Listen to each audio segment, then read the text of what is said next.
Hello friends, good morning. നമ്മുടെ Kerala TV സീരിയലിലേക്ക് എല്ലാവർക്കും സ്വാഗതം. അങ്ങനത്തെ നമ്മുടെ രേവതി ആണെങ്കിൽ സച്ചിയെ വിളിച്ചുകൊണ്ട് വരാൻ വേണ്ടിയിട്ട് പോകാൻ ഇറങ്ങി. അവിടെ നിന്ന് ഫോൺ ചെയ്തുകൊണ്ടിരിക്കുന്ന സമയത്ത് സച്ചി വീട്ടിലേക്ക് വന്നു. സച്ചിയേട്ടൻ ഇങ്ങോട്ട് വന്നോ? ഞാൻ പിന്നെ ഇങ്ങോട്ടല്ലാണ്ട് വേറെ എങ്ങോട്ടാ പോകുന്നത്? ഞാൻ നിന്നെ എത്ര തവണ വിളിച്ചു, നീ എന്താ ഫോൺ എടുക്കായിരുന്നേ എന്നൊക്കെ സച്ചി ചോദിച്ചു.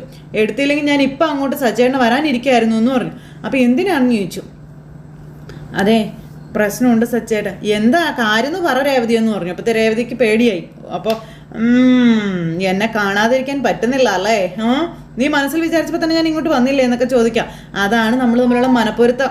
നമുക്കേ രണ്ടുപേർക്കും കൂടെ പുറത്ത് പോയി കറങ്ങിയിട്ട് വന്നാലോ എന്ന് സച്ചി ചോദിക്കുമ്പോൾ, നമ്മൾ രണ്ടുപേരും വീട്ടിൽ നിന്ന് വെളിയിൽ പോകണമെന്നാ പറയുന്നതെന്ന് രേവതി. അതെന്ത് പറ്റി? എന്താ പുതിയ പ്രശ്നം? എന്തോ വലിയ കാര്യം ഉണ്ടല്ലോ, കാര്യം പറയാൻ പറഞ്ഞു. അപ്പോൾ രേവതി ഉള്ള കാര്യങ്ങളെല്ലാം പറയാം. അതെ, അന്ന് നിങ്ങളുടെ ഏട്ടന് കൊടുത്ത എഴുത്തുപോലെ ഇന്നും ആരാണ്ട് കൊടുത്തിട്ടുണ്ട്. അത് സച്ചേട്ടനാണ് കൊടുത്തതെന്ന് ഏതോ ഒരു സ്വാമി പറഞ്ഞു. അതും വിശ്വസിച്ച് അമ്മ ഇപ്പോൾ അവിടെ വാളെടുത്തിരിക്കുക.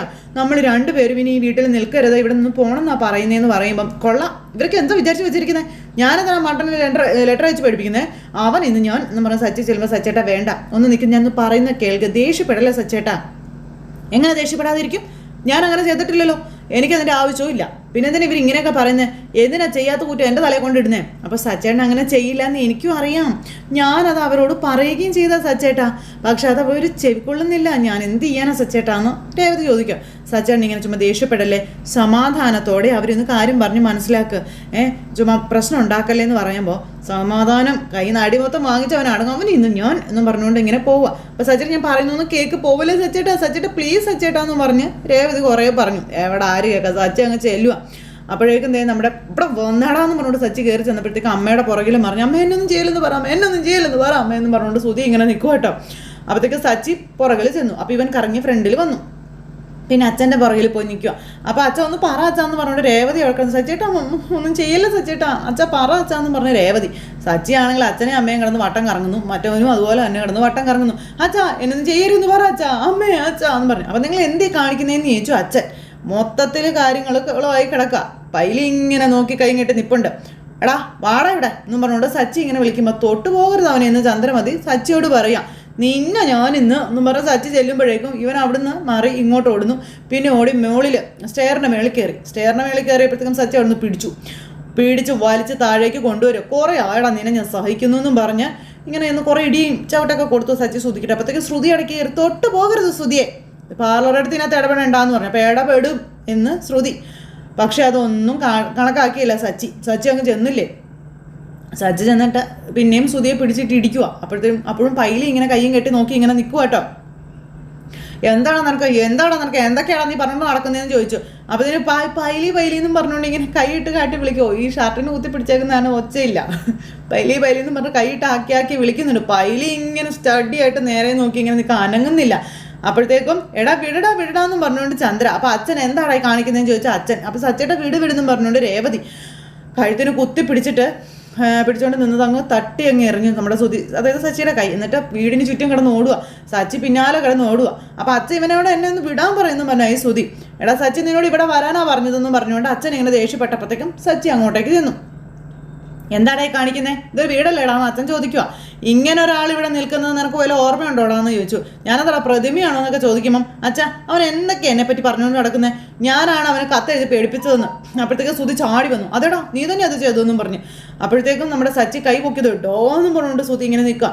മറിഞ്ഞിരുന്ന് പിന്നിലെ കുത്തുന്ന സ്വഭാവം എനിക്കില്ലടാ, പറയാനുള്ളത് നേരിട്ട് പറഞ്ഞു, നെഞ്ചുറപ്പടെ മുഖത്തൂക്കി പറയടാ ഞാനെന്ന് സച്ചി പറയുമ്പോൾ, നീ എന്നോടുള്ള ദേഷ്യത്തിനല്ലടാ കത്തെഴുതി കൊടുത്തു വിട്ടതെന്ന് ചോദിച്ചു. എടാ നിന്നോട് ദേഷ്യം ഉണ്ടെങ്കിൽ എനിക്ക് കത്തെഴുതി കൊടുത്തു വിടണോടാ, നിന്നെ തൂക്കിയെടുത്ത് നിലത്തടിച്ചാൽ പോരെ എന്നൊക്കെ ചോദിച്ചപ്പോൾ, അയ്യോ എൻ്റെ പൊന്നോ എൻ്റെ പൈലി ഇങ്ങനെ മരത്തടി പോലെ കയ്യും കെട്ടി നോക്കി നിൽക്കാനാണോടാ 20 മുട്ടയും 2 കോഴിയിറച്ചി ഞാൻ നിനക്ക് വാങ്ങിച്ചു തരുന്നത്? അപ്പോൾ ഇല്ല ബോസ്, ഇത് നിങ്ങളുടെ ഫാമിലി മാറ്ററാണെന്നും നിങ്ങൾ പറയാതെ ഞാനൊന്നും ചെയ്യില്ല എന്ന് പൈലി. ബോസ് ഓർഡർ ഇട്ടാൽ ഞാൻ ആക്ഷൻ എടുക്കുമെന്ന് പറഞ്ഞു. എടാ എപ്പോഴേ ഞാൻ ഓർഡർ ഇട്ടു, ഇവനെ തൂക്കിയെടുത്ത് വെളിയിൽ കളയടാന്ന് പറഞ്ഞു. അപ്പോൾ എന്നെ തൂക്കിയെടുത്ത് വെളിയിൽ കളയാനോ എന്ന് സച്ചി തിരിച്ചും ചോദിച്ചു. അയ്യോ അച്ഛന് പേടിയായി, രേവതിക്കും പേടിയായി, ചന്ദ്രയ്ക്ക് സന്തോഷമായി. ചന്ദ്ര ഇങ്ങനെ ചിരിച്ച് നോക്കിക്കൊണ്ട് ഇങ്ങനെ നിൽക്കുക. അപ്പോഴേക്കും ശ്രുതിയും അതുപോലെ ശ്രീകാന്തും വർഷയും അയ്യോ എന്നും പറഞ്ഞുകൊണ്ട് ഇങ്ങനെ നിൽക്കുക. അപ്പം നീ തീർന്നു എന്ന് ശ്രുതി പൈലിയോട് പറയണു.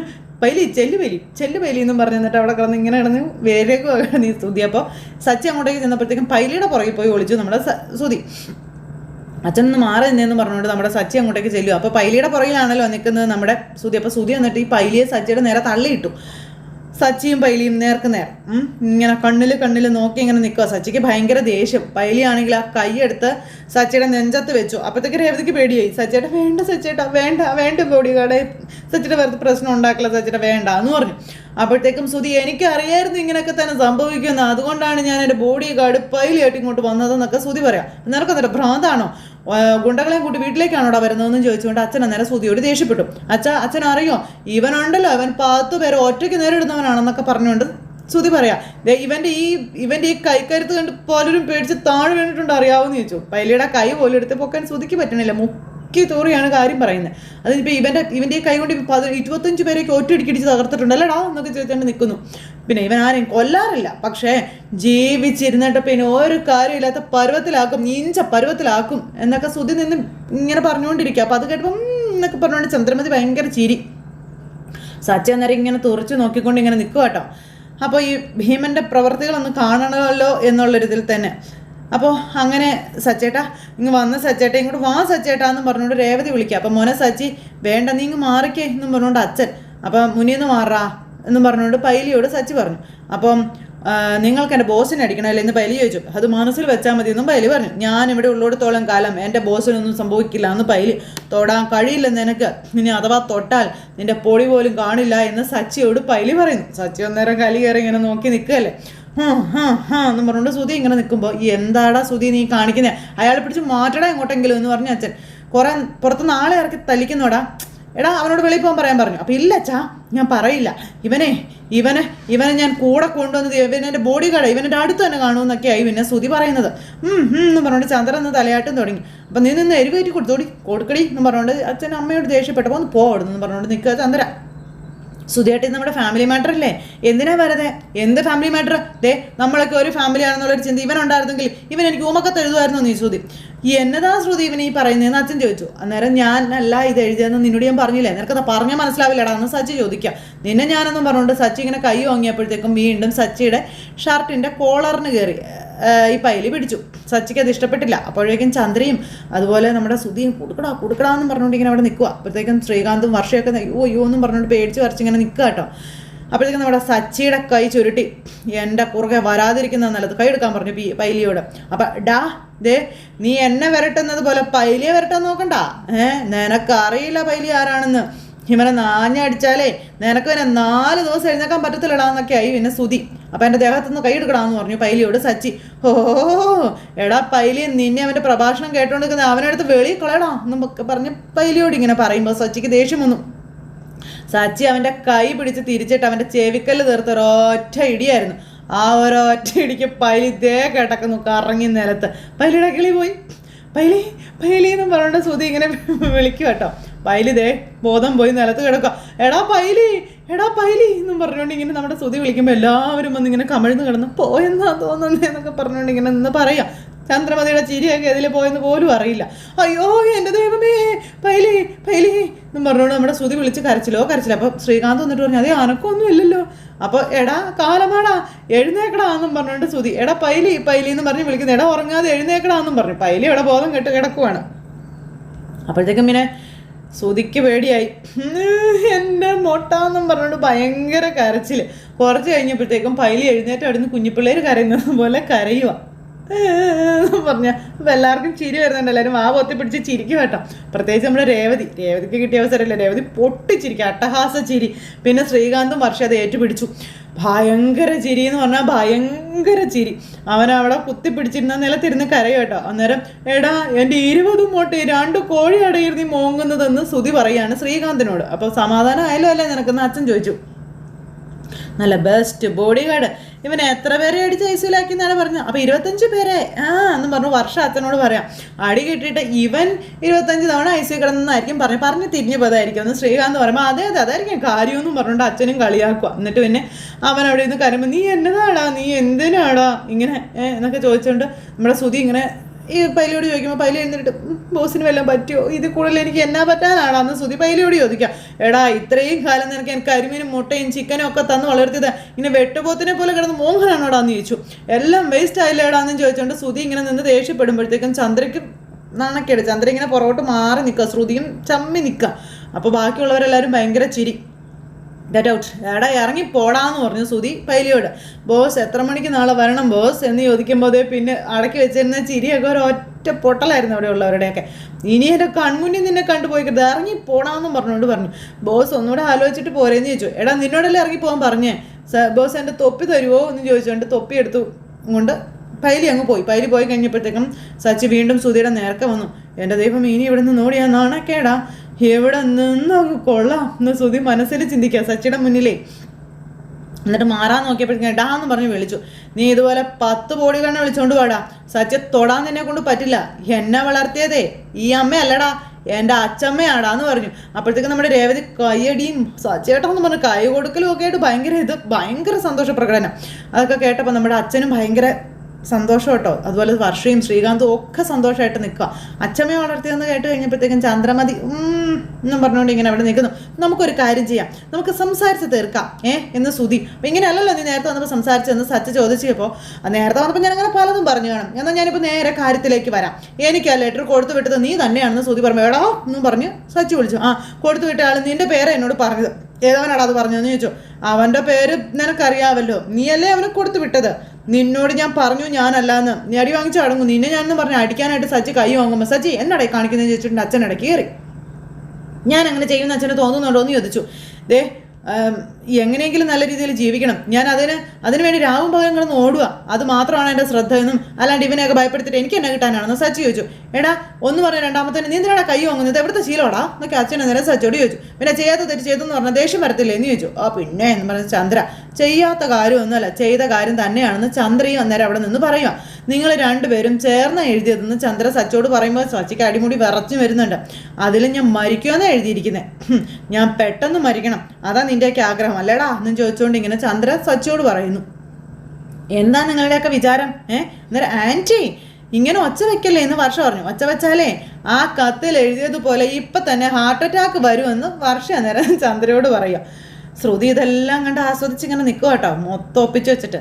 എടാ ശ്രുതി സച്ചി അങ്ങനെ ഒരു കത്ത് അയച്ചിട്ടില്ല എന്ന് പറഞ്ഞു. നീ ആ വിഷയം വിട്ടുകളയാൻ പറഞ്ഞപ്പം അങ്ങനെ വിട്ടുകളയാൻ പറ്റത്തില്ല അച്ഛാ, ഇവൻ തന്നെ ഇതിൻ്റെ പിന്നിൽ നിന്ന് എനിക്ക് കൺഫേം ആണെന്നും ഞാൻ പറഞ്ഞില്ലേ, ഇവൻ കത്ത് വിട്ടുകൊടുത്ത ആൾ തന്നെ എന്നോട് പറഞ്ഞത്.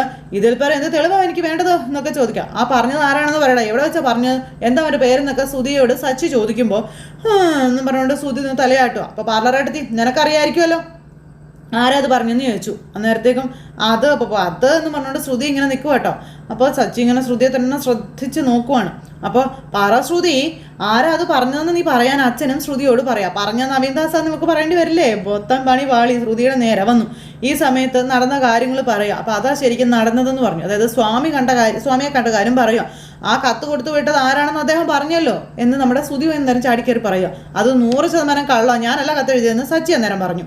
അന്നേരം സച്ചേട്ടാ എനിക്കൊരു സംശയം ഉണ്ടെന്ന് പറഞ്ഞു രേവതി. അപ്പോൾ എന്താ രേവതി എന്ന് ചോദിച്ചു.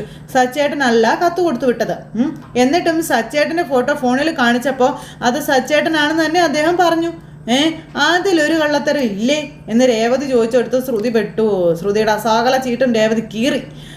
അയ്യോ എന്നും പറഞ്ഞ് ഇങ്ങനെ നിൽക്കുക. അപ്പോൾ എല്ലാവരും ഇങ്ങനെ ശരിയാണല്ലോ എന്ന് പറഞ്ഞ് ഇങ്ങനെ നിൽക്കുക. എനിക്ക് അദ്ദേഹത്തിന് സംശയമൊന്നും, അദ്ദേഹമായിരിക്കും സച്ചേട്ടന് ഇതിന് മുന്നേ കത്ത് കൊടുത്ത് വിട്ടതെന്നുള്ള കാര്യങ്ങളും രേവതി പറയുക. അപ്പോൾ ശ്രുതി അയ്യോ എന്നും പറഞ്ഞ് നിൽക്കുക കേട്ടോ. രേവതി പൊക്കി.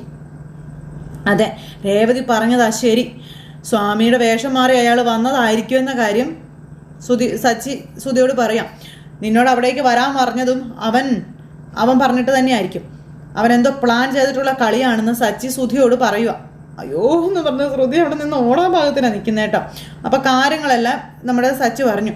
അപ്പോൾ ചുമ്മാ കഥ ഉണ്ടാക്കി പറയുമൊന്നും വേണ്ട, ഇവൻ തന്നെ അത് ചെയ്തതെന്ന് പറയുമ്പോൾ അദ്ദേഹം ചെയ്തിട്ടില്ല, എത്ര പ്രാവശ്യം പറയണം അമ്മേ എന്ന് രേവതി അന്നേരം ചോദിച്ചു. എന്നിട്ട് അമ്മയ്ക്ക് എന്താ അത് വിശ്വാസം വരാത്തതെന്നും രേവതി ചോദിക്കാം. ചെയ്യാത്ത തെറ്റ് എന്തിനാ സച്ചേട്ടൻ്റെ തലയിൽ കെട്ടിവെക്കാൻ നോക്കുന്നത് എന്ന് ചോദിക്കും. അത് നീ വിട്ടുകള രേവതി, അത് പുതുമയുള്ള കാര്യമൊന്നും അല്ല. ചെയ്യാത്ത തെറ്റ് ആദ്യമായിട്ടല്ല അവരൊക്കെ എൻ്റെ തലയിൽ കെട്ടിവെക്കുന്നത്, ഇവനുമല്ല, ഇതൊക്കെ എന്നേ തുടങ്ങിയതാ എന്ന് സച്ചി അന്നേരം അവിടെ ഇരുന്ന് ഇങ്ങനെ പറഞ്ഞു. അന്നേരത്തേനും സുധിയുടെ അപ്പൻ്റെ ഒക്കെ ഭാവം അങ്ങ് മാറി. ശരി അത് വിട്ട് കളയാൻ പറഞ്ഞു. സുധി നിനക്ക് ലെറ്റർ കൊടുത്തു വിട്ടതിൻ്റെ പിന്നിൽ സച്ചിയല്ല, ഈ വിഷയം ഇവിടെ അവസാനിപ്പിച്ചേക്കണം എന്ന് പറഞ്ഞു. പിന്നെ അവൻ എന്തിനായിരിക്കും എനിക്കിങ്ങനെ ലെറ്റർ കൊടുത്തു വിട്ടിരിക്കുന്നതെന്ന് സുധി ചോദിക്കാം. അപ്പോൾ നിങ്ങൾ ഭയപ്പെടുത്തി കാശ് തട്ടിയെടുക്കാനോ മറ്റോ ആയിരിക്കും പ്ലാൻ എന്ന് വർഷം നേരം പറഞ്ഞു. അവൻ ഇതുവരെ എന്നോട് കാശൊന്നും ആവശ്യപ്പെട്ടിട്ടില്ലല്ലോ, ഇനി അതാണ് പ്ലാനെങ്കിൽ ഇത് നേരിട്ട് കാണുമ്പോൾ ചോദിക്കത്തില്ലായിരുന്നു എന്നൊക്കെ ഇങ്ങനെ ചോദിച്ചുകൊണ്ട് ശ്രുതി അന്നേരം പുതിയ പുതിയ ന്യായങ്ങൾ കണ്ടുപിടിക്കുക. പിന്നെ നീ ഇനി അവനോട് എന്തെങ്കിലും തെറ്റ് ചെയ്തിട്ടുണ്ടോ എന്നിങ്ങനെ അച്ഛൻ അന്നേരം ചോദിച്ചു. ഞാൻ അവനോടൊരു തെറ്റും ചെയ്തിട്ടില്ല, എനിക്കറിയാൻ മേലാന്നും പറഞ്ഞുകൊണ്ട് ശ്രുതി ഇങ്ങനെ ഇരിക്കുക. അപ്പോൾ അങ്ങനെ ഇരിക്കുമ്പോൾ നീ ചെയ്തിട്ടില്ലെങ്കിൽ നിന്റെ കൂടെയുള്ള ആരെങ്കിലും ചെയ്ത് കാണുമെന്ന് സച്ചി അന്നേരം പറഞ്ഞു. എന്തായാലും വെറുതെ അവനിങ്ങനെ ഒരു ലെറ്റർ എഴുതില്ല എന്ന് സച്ചി അന്നേരം പറയാം. അപ്പോഴത്തേക്കും ശ്രുതിയുടെ നേരെ ഇങ്ങനെ നോക്കുക. ശ്രുതി അന്നേരം പേടിച്ച് കുറച്ച് ഇങ്ങനെ ശ്രുതിയെയും നോക്കിക്കൊണ്ട് ഇങ്ങനെ നിൽക്കുന്നിടത്ത് ഇന്നത്തെ നമ്മുടെ കഥ അവസാനിച്ചു. അപ്പോൾ എല്ലാവരും കാത്തിരുന്ന് കാണണേ. എല്ലാവർക്കും നല്ലൊരു ദിവസം ആശംസിക്കാം കേട്ടോ. ടാറ്റാ.